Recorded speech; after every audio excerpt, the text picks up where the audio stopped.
recording right now. Yeah, I got all the bushings are completely shot.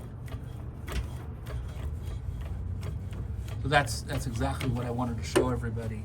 So hey everybody, this is Dustin, your RV specialist, and this is what I was talking about these bushings when they go bad. Here we go. Go ahead. So those shackle bushings, that's exactly what happened to the opposite side where it broke them loose. So I'm gonna go walk around to the side.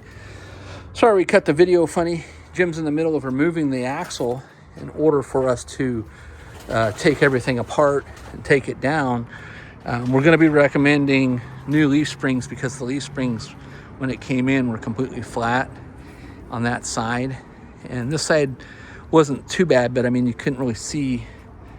You have to see the previous video that we did, but this side, obviously these are broken loose, and it's exactly because of that. You know, the bushing that's in here, this, you know, wore out and then caused play and movement in the circle, which once it wore through, and then it had a sudden jar and then it broke it open.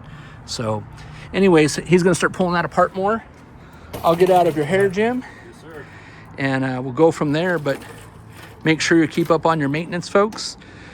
Those bushings, I don't know. I don't remember, you know, back in my day, I used to teach RV repair, and I have pictures of that on my Facebook, but I don't remember what the different mileage was considered on them.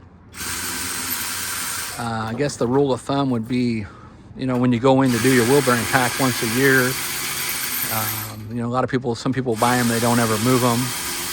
And some people buy them and they travel the heck out of them. So, you know, our roads out here in California are pretty rough. So make sure that you're, you know, getting those nylon bushings replaced. If you do have those thin shackle links, what I would recommend is upgrading them to, no matter what brand you do, Dexter, Ride, Lippert, they all make a thicker shackle link so that they don't end up like that, they don't break, and they all have wet bolts. So highly recommend that you know, do your research and buy them. Oh yeah, so here's exactly that. So you can see the difference between the two. That's how much thicker those guys are. So, you know, let me pull that one off. Check that baby out, right? And so you'd rather have that than that little guy. So look at, you know, see the difference?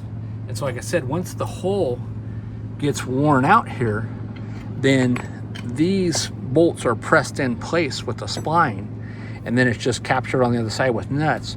So this is made not to let these bolts turn in the shackle link. Well, that's the same thing that happens up here on the hanger, on all three of your hangers on each side.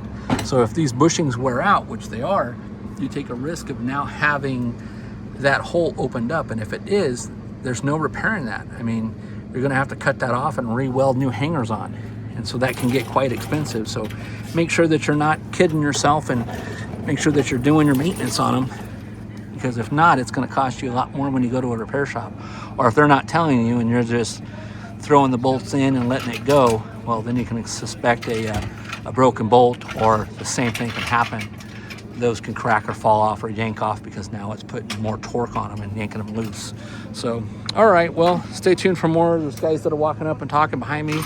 So I will talk to you guys soon. Thanks so much for watching. Have a great day.